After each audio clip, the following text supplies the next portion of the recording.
Story time of a best friend wanting my husband. My true bestie did a story time the other day and reminded me of this time in our crazy time of our lives. All three of our husbands work together. That's how we got introduced to each other. This one friend we had would always say verbatim, "I wish I were married to Michael, who is my husband." And I could understand if she said something like, "I wish my marriage were like this," or like, "I wish my husband did this like your husband." No, it was, "I wish I was married to Michael," which didn't really rub me the wrong way until other things started happening. We went to Vegas for her bachelorette, and I kid you not, she pulls up my Facebook and starts showing all of her friends my hot husband in front of me. And there was alcohol, and I was still like trying to give her the benefit of the doubt. So I ignored it. I let it go. I didn't say anything. I was just like, yeah, you know, he's hot. That's my man. That's my man. Look at the screen. Anyways, so we get back. We all go to dinner one night, and the girls are sitting on this end and the guys are sitting on this end, and the girls are chatting, and I realize she is not paying any attention to us. So I look over at her, and she's literally like just staring at my husband talking. And I said her name to get her attention, and she rolled her eyes, sighed, and looked at me like I interrupted a fucking dream of hers. She was so annoyed that I interrupted whatever she was doing over there. And I was just like, I look at my bestie and I'm like, I think I text her. I'm like, we need to go to the bathroom right now. She calmed me down in the bathroom. I can't even ignore this anymore. That night I brought it to my husband's attention. He confirmed that he was getting some vibes. So I was like, this bitch. Lucky for me, unlucky for her husband, she up and left one day. She had someone else that we had no idea about, even though we were supposedly besties. Up and left her husband. I don't know, never spoke to her again. She just went and started living this other life out of town. Such a crazy time. She did end up messaging me months later talking about, "I'm hurt that you never reached out. I thought we were closer than that." And I don't think I even responded because not worth my time. But in my head, I was thinking, bitch, why? Why would I? You were so disrespectful, and you didn't say anything to us. Like, you just up and left us too. So fuck you. And that's a lesson on trusting your fucking gut. Women's intuition is real. Listen to that hoe. Maybe not during your luteal phase, but fucking crazy. Such a crazy time. And a lesson that if anybody ever fucking says the words, "I want to be married to your husband," they probably don't belong around. Yeah, you don't want that person around. So weird. Bitches are weird. Why are you bitches weird? Someone else's husband is not your man. I promise you that. No, what was weird is how you responded. Like, okay. I gotta give you the benefit of the doubt that you're a grown woman. Cause me, I would have slapped some sense up into that lady. If she just stared at my husband. You know what I said? Don't condone violence. Don't be violent. But that'll be my first thought. Because that's my man. What you doing? You playing in my face trying to right now. And you trying to be my friend. Why you trying to be my friend? This girl trying to be your sister wife, honey. Doing the most. Because if I was there with my best friend, I'd be like, so you gonna get her or I'm gonna get her? Because she gonna get got today for that disrespect. Because what are we doing? If a woman fix her face to say out her mouth, that she wants to be married to your husband. Instead, she wish she was married to your husband. The audacity to say it to you, bro, and you not do nothing. I wish somebody would say that to me and think I wouldn't do anything. I'd be like, oh, she really feeling ballsy today, trying me. Got something for that ass. I wouldn't have her in my circle. Like, that's just disrespect. Y'all hanging out and then she's like, oh my gosh, let me show you her man. Like, it's weird because you remember back in the day, your friends would be like, oh, let me see your boo. Ooh, okay. Or if you go out and be like, oh, he extra cute. Like, if you find a guy out in the club in the wild and your friend be like, yes, girl, send me a picture, show me a picture. And then they be bragging to everybody like, you see her man she pulled? You know, I can understand that. But when you put it in this context, it's like, girl, what are we doing? You be a little delusional. But it's good that she was real calm about it because look at the universe. God just worked that out for her. It was just like, yeah, she a hoe. She wanted your man, but she had extra men too. Like, she was just everywhere. That's really wild that she had so much audacity. Then talking about, oh, y'all didn't hit me up. I'm mad you ain't hit me up. Girl, why would I hit you up? I should have hit you upside your head earlier with the foolishness you had. Don't condone. I'm not condoning violence. I'm just saying what you thinking. You would think it would be impossible to get catfished on a dating app in this day and age, but here's what happened. And before you come for me, yes, I did all my research ahead of time. Now, this happened to me about a year ago, but she recently just reached out to me.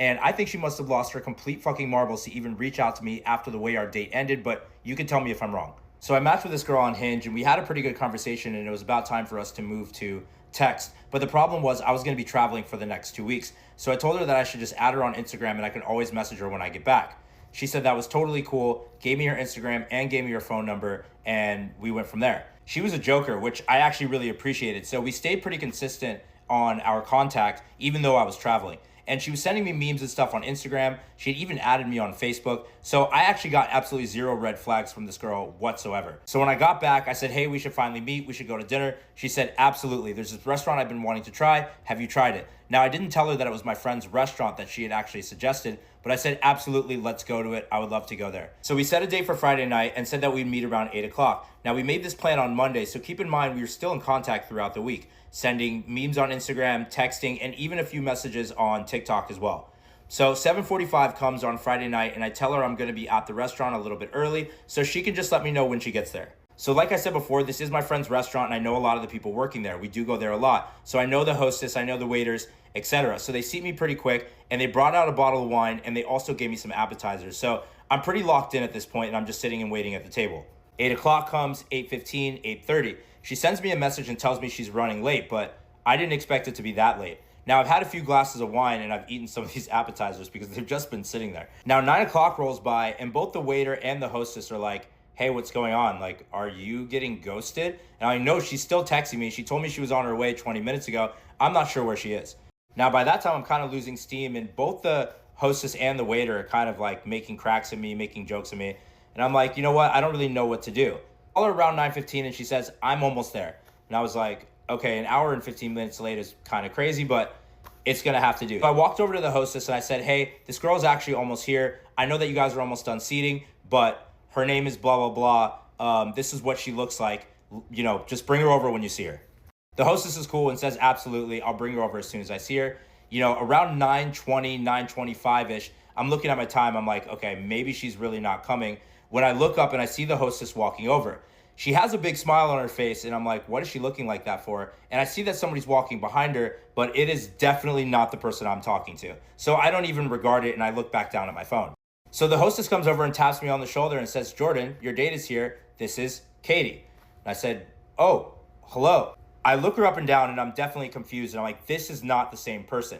And I don't mean by that a filter or makeup or any of those things, edited pictures. I mean, this is not the same person. Now, when it comes to situations like this, I am non-confrontational. I'm not really sure what to do. I had also been there for an hour and a half. I'd also had a few glasses of wine. So I just went along with it. I'm not really sure how to say it, but she sat right down and jumped into conversation that we were having on text message, and I just went along. Now, I tried to keep this date short, but they kept bringing over more food. People kept doing stop and chats, and she actually kept ordering more shots. So we actually ended up sitting there for 2 hours, but it felt like 6. When it was finally time to go, it was around 11:30 at night. I said I would walk her back to her car because where we are, there actually are a lot of homeless people, but I literally just wanted to drop her off at her car, run to mine so I can call my friends and try to figure out what the hell just happened. Now, when we finally got to her car, she did the lingering and fiddling with her keys thing. I was just a little bit taken aback, but I hesitated too long and she aggressively pulled me in for a kiss. I immediately reacted, was like, whoa, hey, no, maybe not tonight, and kind of like did the cheek thing. And she was so shocked by this, like baffled. So I kind of like backed up, looked at her, gave her a quick, goodbye, and then ran out of there. So I get back to my car and I'm sitting there and I'm like, whoa, this was not the same girl. I need to look at Hinge. I need to look at TikTok. I need to look at Instagram. I need to see what just happened. What did I miss here? Was there like a bunch of group pictures and I thought it was the wrong one? Like, it was basically impossible, but I was in my head with intrusive thoughts. So I'm sitting there looking and all of a sudden my phone starts ringing, like a ton. And she's calling me and I'm like, what is going on? She called me like 2-3 times before I finally answered. It was like, hey, what's up? She's like, my car won't start. Is that where it stopped, bro? That's where it stopped, bro.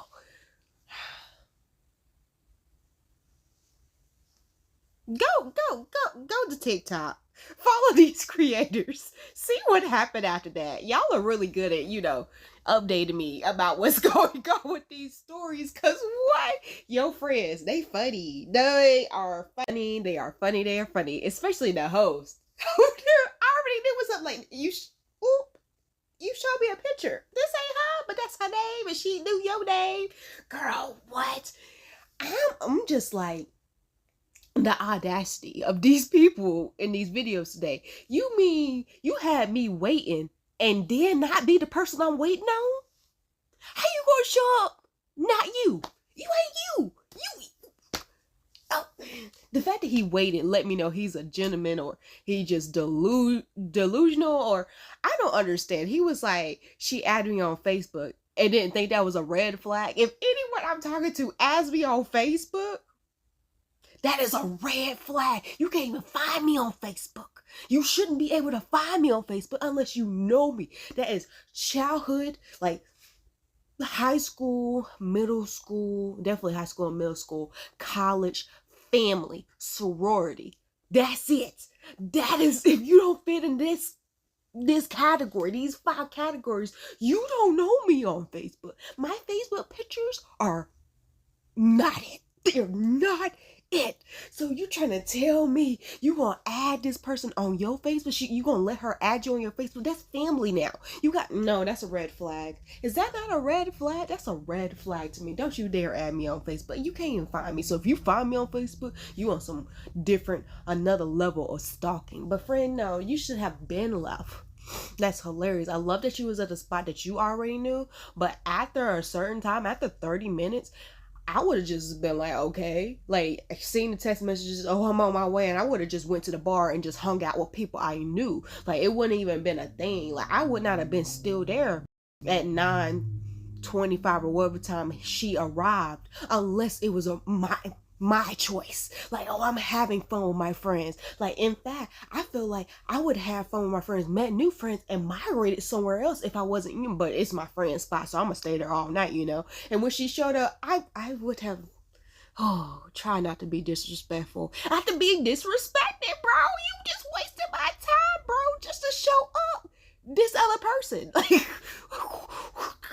you're like, girl, he's a good one. He is a good one, child. My nose is running now. I was just breathing so well, and then this foolishness came. Story time on how my best friend cheated on her husband and destroyed not 1, not 2, but 3 marriages. Therefore, I cut her off and stopped being friends with her. This is a friend that I met during my freshman year in college. I was a military spouse married to my ex-husband who was also in the military. And my friend, who we're going to name Jezebel, was also in the military, and she was also married to a service member. So here's the picture.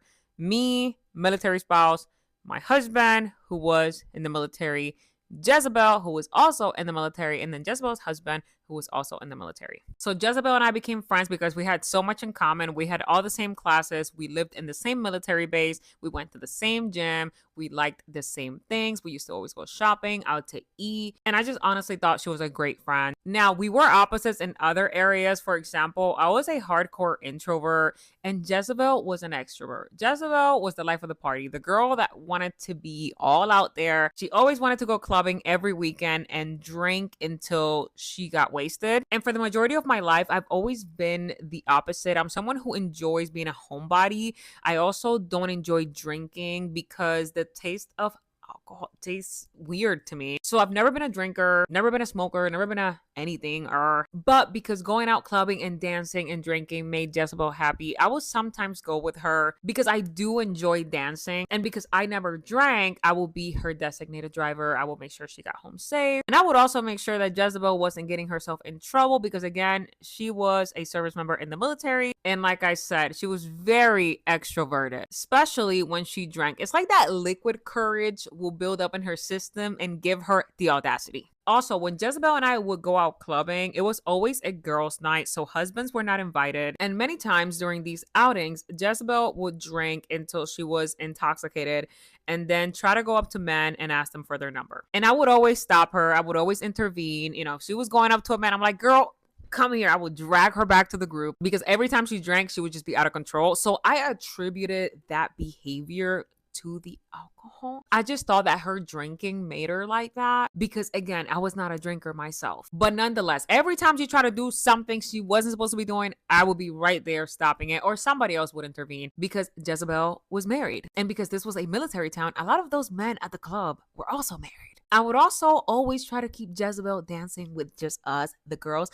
But Jezebel always wanted to go and pull a random man to dance with her. And every time she pulled a man to dance with, I wouldn't intervene because she had previously told me that her husband didn't mind her dancing with other men. And I would just be like, yeah, my husband wouldn't like that, but if that's how y'all handle y'all's marriage, we gonna respect that, okay?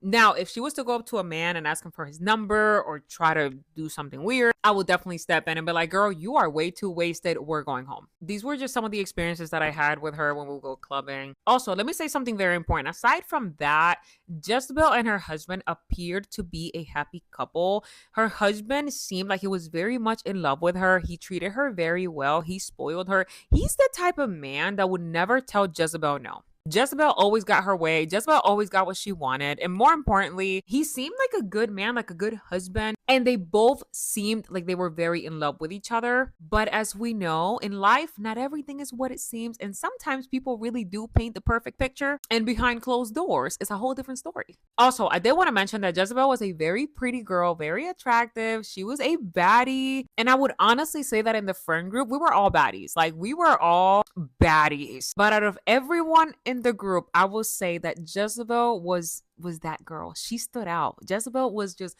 beautiful naturally. She also had this very bubbly personality. She would make anybody laugh. Like I said, very extroverted. And more importantly, Jezebel knew that she was hot. Jezebel knew that she could get attention if she wanted it. However, I didn't pick up on any of her red flag behaviors until later on. Like this day at the mall where she saw that guy that she mentioned was really attractive. She turns around and tells me, girl, look at him. He's so hot. If I was single, I will go up to him and ask him for his number. And I just sat there and looked at her like, girl, you can't think like that. You're married. And then she says, girl, it's just a hypothetical. I'm not being serious. But if hypothetically speaking, I was single, I will go up to him and get his number because he's so cute. And I would always respond with like, girl, you're crazy. And I could never relate to that because for me, when I'm in love with a man, I have no eyes for any other man. Like, I don't care how hot you think another man is in the room.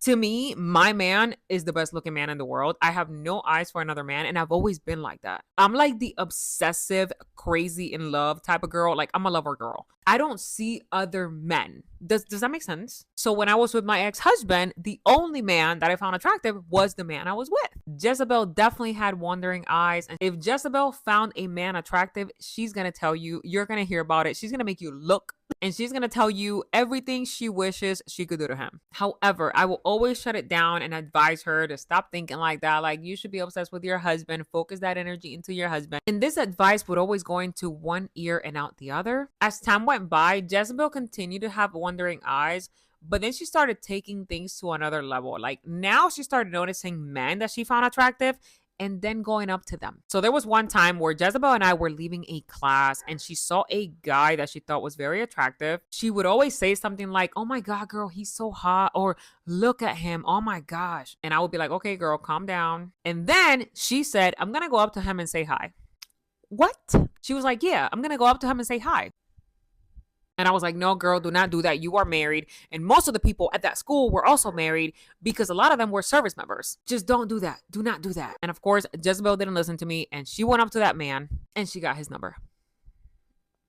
She was all giddy and happy and smiling like, "I got his number." And I just looked at her and said, "Delete it. Delete it right now, or I'm going to tell your husband." And then she says, "I was just playing. I just wanted to see if I could get his number. I wanted to see if I still got it like that. I'm going to delete the number." And I was like, "Yeah, okay. I'm sorry. My dog was barking because he needed to go outside. He is now outside in the backyard." Okay, so back to the story. This is the time where I started to see some serious red flags. And I will constantly ask Jezebel if there was anything going on in her marriage. Had her husband cheated on her before? And she would always say, "No, my husband had never cheated on me. He's the best. He's amazing. He's the most amazing man in the world." So why was Jezebel constantly seeking attention from other men? I don't know. And unfortunately, things got worse. So fast forward to a couple months later, Jezebel and I found out that our husbands are getting deployed overseas to Afghanistan for 9 months. And even though Jezebel was in the military, she was not going on that deployment because she was not part of that unit. When I got the news that a deployment was coming up, I was very sad, very upset, very depressy. Because who wants to be away from their husband, you know? Especially for 9 months. On the other hand, I never saw Jezebel sad or stressed or upset about the fact that her husband was leaving for 9 months. Jezebel would always be like, "Oh, it's gonna go by fast. It's okay. They're gonna be okay. They're gonna come by before we know it." And I attributed Jezebel being so nonchalant to the fact that she herself was in the military, so she was used to this. I always thought, like, she's in the military, so she's used to it. That's why she's not as emotional as I am. Or maybe she's just mentally stronger. I don't know. But she was never sad. Like, I remember the day we had to say goodbye to our husbands. We went to drop them off, and Jezebel didn't even cry. But I was bawling my eyes out. I was like, "Oh, I'm gonna miss you." So our husbands get deployed, and this is where things start to take a turn for the worst. I'm gonna have to do a part 2 because I'm at 9 minutes and 20 seconds. Girl, you know I didn't get a part 2. I'm thinking that you gonna tell me the cheating part. You gave me so much background information, girl. Like, Jezebel was Jezebeling. Like, what? Red flag number 1, the first one I saw was y'all were sophomores married to military men. What are we doing? What are we doing? You probably didn't know no better. You probably didn't know any better. Y'all probably was high school sweethearts, maybe. I don't know. They just didn't know. They didn't know. They didn't know. Because I want to know 3 relationships. I'm just like, girl, go see that part 2. Because, girl, she seemed like the type of person. Jezebel seems like the type of person who's been fine all her life. And has gotten used to people letting her know that she's fine and getting her way. Like, even in her marriage, she's getting her way. Because I'm pretty sure maybe it seems like her husband is like, "Yo, she's a catch. I can't believe I got her. I backed her. So I'm going to do everything in my power to make sure I keep her." Now, watch me find out in a part 2. Y'all going to tell me, because y'all going to go to TikTok and find these people. You're going to find these people and come back and tell me, "Oh, the husband cheated too." I'd be like, "Dang, well, I don't know what to tell you, but I don't know what to tell you." Because, you know, it's like you can be the finest of the finest. But it was just, she was used to that attention and I was always seeking it. Like, her husband going overseas somewhere, leaving her alone, that was never going to work. Like, she was just like, "Oh, bad?" Like, her not getting that attention from him, she gonna get it somewhere else. And the fact that she got this dude's number, the fact that she has audacity to actually talk to other people, touch on other people like dancing, I get that. You go to the club and your significant other's not there and they might allow you to dance. I'm trying to understand it because I feel like I wouldn't feel any type of way, honestly. I don't think I would. I'll be like, yo, have your fun. Because I'd be like, yo, if you dancing on someone else is gonna give you free drinks and I don't have to pay for it, oh, back off. Girl, show off. Show off, girl. But yeah, no, friend. She wants that extra attention. She took it way too far. I couldn't honestly say that I would have hung out with her if she was a sloppy drunk. However, y'all are sophomores in college, so that's just the norm. Like, you just gonna see sloppy drunks and have sloppy drunks as friends, I guess. I don't know. Was I there? Was my friend sloppy? I had a few friends who were like, but they were emotional drunks. It wasn't like, oh, I'm gonna do crazy stuff. It's just, I'm gonna just cry about the fact that my boyfriend tripping. It's just like, okay, sit on the floor, cry, and eat peanut butter. Like, but no, friend. That was interesting. And your friend, I wouldn't have been her friend, honestly. No judgment. I just don't want that energy, because it's like, I completely understand what she's saying. When she's in love with somebody, that's all she sees, because I'm that person. Like, if I see you and I'm saying I'm gonna be with you, I don't care what problems we have, you are my person. I'm not going venturing out. You hear those people will be like, yeah, before I broke up with this person, I had somebody in the back pocket. I'm not that type of person. We're breaking up and then I'm a heal and then go out, but yeah, that was the stories for today. Like this video, join the membership, follow all the creators, because you got to go follow them so you can tell me what happened in part 2. Okay, thank you so much. Subscribe.